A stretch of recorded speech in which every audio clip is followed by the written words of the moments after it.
Stop for a moment. Look around you. Everyone tells you that goodness keeps you safe, that kindness builds loyalty, that generosity buys appreciation, that honesty earns respect. But if you're honest with yourself, brutally honest, has that been true for you? You've been good, you've been kind, you've given more than you should. You swallowed your anger, you forgave without conditions.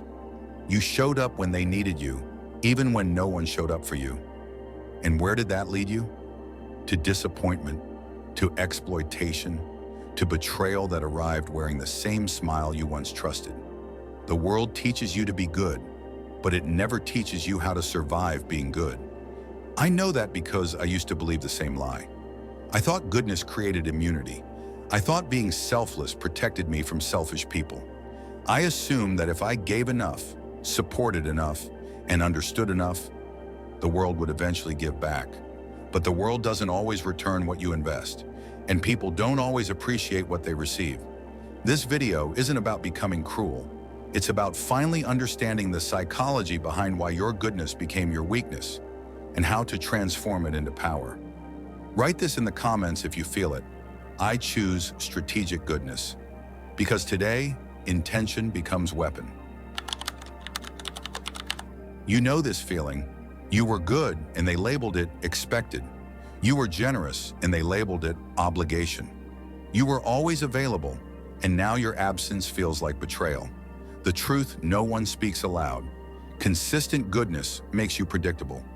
And predictable people are easy to control. People assume you won't fight back. They assume you'll forgive. They assume you'll say yes again, simply because you said yes before. You've been the one who stays late while others go home early.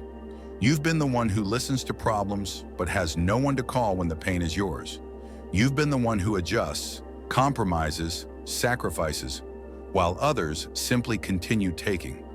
Not because they are monsters, but because human psychology normalizes benefit and forgets the cost borne by the giver. When you don't draw lines, people stop seeing the boundary that once existed. When you don't speak up, silence becomes your character description. When you don't push back, the world assumes you can't. Your goodness became exposure, a map of your vulnerabilities, a list of your limits, a manual titled How to Handle You Without Consequences. Drop this affirmation in the comments. I protect my boundaries. You've helped people. More than once, more than twice. You didn't just give assistance, you became assistance. And here's the psychological twist. The more you provided, the less it felt like generosity to them. The first time they were grateful, the third time they were comfortable, the 10th time they were entitled. People rarely resent the help they receive. They resent when the help stops. Because recipients don't track the emotional price you paid. They track the outcomes they got used to. Think about the times you said yes with a tired smile. Think about the moments you were draining while pretending to be supportive. Think about every time someone said, "Can you?" just this once, and you knew it wasn't once anymore. They didn't notice your hesitation, just your compliance. And when you finally drew a line, they forgot the 9 times you saved them. They only remember the single moment you didn't. That isn't evil, it's psychology.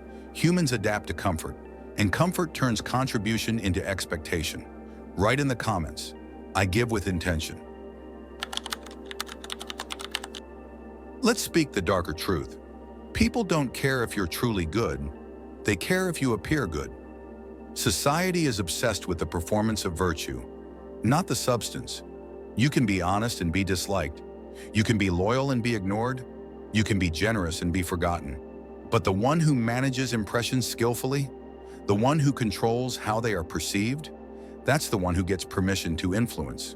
You've seen people who were admired publicly and manipulative privately. And yet, society applauded, not because they were good, but because they mastered the mask. You, on the other hand, believed sincerity was enough. You thought that because your intentions were pure, others would see them. But reality isn't a mirror, it's a stage. Your mistake wasn't being good. Your mistake was assuming people could see the goodness without presentation. Dark psychology teaches a crucial principle. Your image is part of your communication, whether you acknowledge it or not. Write this. I control my image. Your time has value. Your energy has value. Your attention has value. But if you don't assign value to them, others will assign zero. You know how it feels to be drained, to be pulled in directions that don't serve you, to wake up tired because yesterday's problems weren't yours, but you carried them anyway. Most good people don't burn out because their hearts are too big. They burn out because their boundaries are too small. You were told that saying no was selfish, but no is not rejection. No is allocation. Every yes has a price that someone must pay. And when the price is always paid by you, eventually the debt becomes emotional bankruptcy. Write this affirmation in the comments. I protect my resources. You were taught that goodness is something you must give freely. No timing, no limits, no strategy. But unrestricted virtue is not noble. It's naive. The strongest act of kindness is not the one given constantly. It's the one delivered deliberately. Think about the people you truly respect, not the ones who said yes to everything, but the ones whose yes meant something. A compliment means more when it isn't automatic. Support means more when it isn't guaranteed. Generosity means more when it's paired with discernment. Virtue is not the absence of judgment. Virtue is judgment applied with precision. You don't have to stop being kind. You have to stop being kind aimlessly. Be generous, where generosity plants seeds. Be loyal, where loyalty is returned. Be forgiving, where forgiveness produces growth instead of repetition. Strategic kindness doesn't make you cold. It gives your warmth direction. Write this. I practice effective kindness. Here's the psychological revelation no one wants to confront. Gratitude fades, not because people are ungrateful by nature, but because the human brain is designed to adapt, normalize, and expect. The good you do becomes background noise. What once amazed becomes standard. What once felt exceptional becomes how it's supposed to be. You've seen this with friends, with family, with co-workers, with partners. You carried weight that wasn't yours. You softened blows that were meant for others. You played healer to wounds you didn't create. At first, they thanked you. Later, they assumed you would handle it. Finally, they were offended when you didn't. Because repeated kindness stops feeling like kindness and starts feeling like obligation. The brain remembers sudden pain more than long-term relief. It remembers denial more than abundance. You can give someone 1,000 acts of support, and they will still remember the one time you didn't. It's not cruelty, it's cognitive bias. This is the illusion of gratitude. People don't stay grateful for consistent benefits. They adjust to them. Write this. I create lasting impact. You meant well. You always meant well. You tried to help. You tried to support. You tried to prevent others from feeling the pain you once felt. But outcomes shape memory, not intention. You may have had the purest motives, but if the outcome wasn't what they expected, your intention becomes irrelevant to them. You know how many relationships ended even though you tried? You know how many conflicts you avoided just to carry the burden yourself? You know how many times people said, I didn't ask you to do that, after everything you sacrificed? Dark psychology states a harsh but liberating truth. People live with results, not with what you hoped would happen. Nice is forgettable. Effective is unforgettable. Being pleasant makes people comfortable. Being strategic makes people remember. Your goodness isn't measured by how soft your actions feel, but by how real your outcomes are. Write this affirmation. I focus on outcomes. Let's talk about the part no one likes to admit. You cannot change anything if you don't survive the process of trying. You cannot help others if you have destroyed yourself in the process of proving your goodness. You cannot protect others if you've become the one who needs saving. You cannot build a legacy if you are constantly rebuilding yourself. The world needs your goodness, but not the version that leaves you empty. You must secure your foundation before you build for others. You must gather strength before you distribute it. You must protect your peace before lending your attention. This isn't selfish, it's sustainable. Impact belongs to those who endure, not to those who collapse early and quietly. Strength doesn't make your goodness disappear. Strength is what allows your goodness to be delivered when it matters most. Drop the final affirmation. I master strategic goodness. You were never the problem. Your heart wasn't the mistake. Your intentions weren't flawed. The issue was believing that goodness alone was enough to survive in a world engineered for advantage. Goodness without strategy becomes sacrifice. Goodness without boundaries becomes burden.